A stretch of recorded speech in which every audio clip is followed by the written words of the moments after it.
Hello friends, आप सभी का स्वागत है। मैं सीके पांडे आप सभी का स्वागत करता हूं। फ्रेंड्स, आज मैं फिर से एक नए टॉपिक के साथ आया हूं। फ्रेंड्स, आज का जो टॉपिक है यह बॉयलर सर्कुलेशन पंप है। तो इसे बीसीपी भी कहा जाता है। तो फ्रेंड्स, आइए देखते हैं कि बीसीपी क्या है, क्यों लगाया जाता है, क्या वर्क होता है इसका। तो फ्रेंड, देखते हैं बीसीपी क्या है। आप बीसीपी को पिक्चर फ्रेम में देखिए। ये सबसे ऊपर वाला भाग इसका जो होता है फ्रेंड, यह सक्शन होता है और इसके नीचे जो आपको दिख रहा है ये इसका डिस्चार्ज है। इन दोनों के बीच में ये हीट बैरियर कहलाता है और इसके इसके नीचे मोटर लगी हुई है। जो ये आपको नीले कलर में दिख रही है ये इसका मोटर है। तो हीट बैरियर का काम क्या होता है फ्रेंड, इसको भी देख लेते हैं। हीट बैरियर फ्रेंड, क्योंकि पंप साइड का जो टेम्परेचर होता है वह 365 इसके डिजाइन का टेम्परेचर है। तो इसका जो पंप साइड का जो टेम्परेचर है यह मोटर साइड ना आए, अगर क्योंकि ये टेम्परेचर अगर मोटर साइड अगर आता है तो मोटर की वाइंडिंग जलने के चांसेस बढ़ जाते हैं। यहाँ पर जो आपको बोल्ट दिख रहा है फ्रेंड, इन्हीं बोल्ट के थ्रू मोटर और पंप एक दूसरे से कनेक्टेड रहते हैं।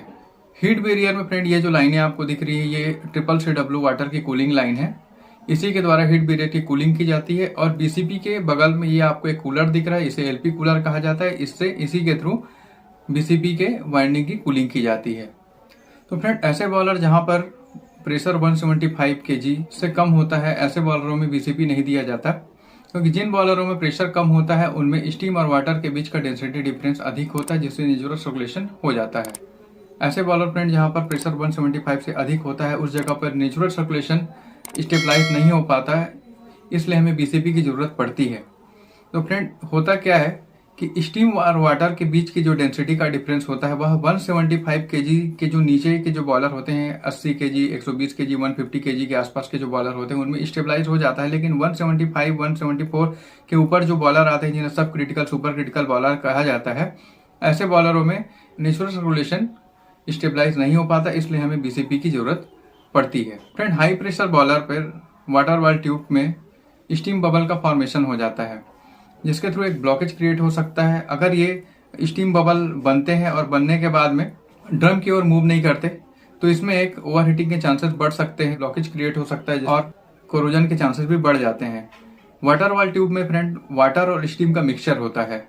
तो वाटर स्टीम का मिक्सचर, क्योंकि यहाँ पर कंबस्टन कंटिन्यू होता रहता है तो स्टीम की पतली फिल्म बन सकती है, जिससे फिल्म बॉइलिंग हो सकती है। और इस फिल्म बॉइलिंग के थ्रू फ्रेंड ट्यूब में ओवरहीटिंग के चांसेस बढ़ सकते हैं। इसे अवॉइड करने के लिए भी हम बीसीपी का यूज करते हैं।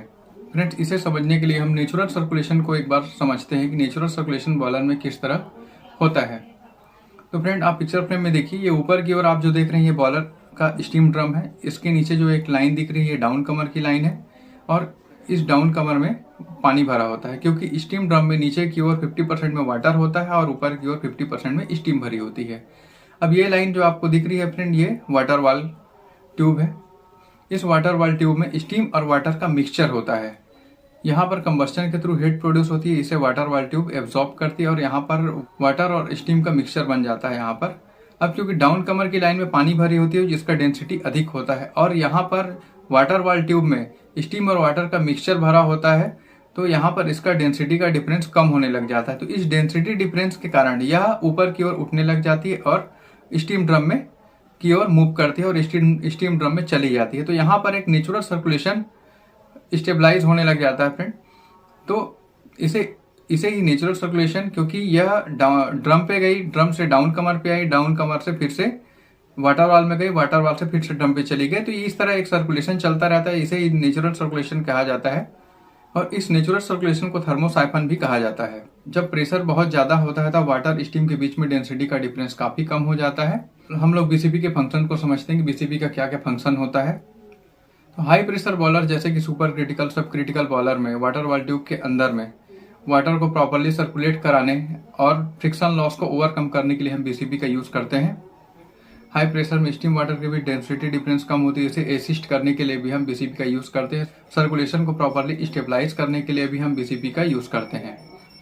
वाटर वाल ट्यूब में ओवरहीटिंग को रिड्यूस करने के लिए भी हम बीसीपी का यूज करते हैं। तो फ्रेंड, इसका लाइनअप हम लोग देख लेते हैं कि इसका लाइनअप किस तरह होता है।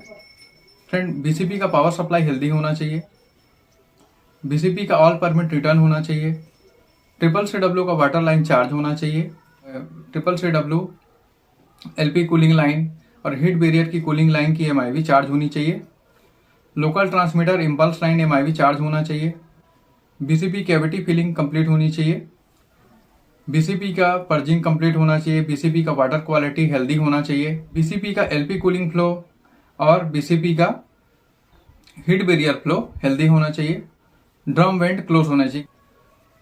तो फ्रेंड्स यहाँ पर आप बीसीपी के कुछ पैरामीटर्स देख सकते हैं, ये किस पे ट्रिपिंग हो सकता है, बीसीपी के स्पेसिफिकेशंस आपको दिखाई दे रहे हैं। फ्रेंड्स आप लोगों को वीडियो कैसी लगी, इन्फॉर्मेटिव लगी, अगर नॉलेजेबल लगी, अगर आप लोगों का नॉलेज ग्रोइंग होता है अगर इस वीडियो से, तो जरूर सब्सक्राइब करें फ्रेंड। Thank you.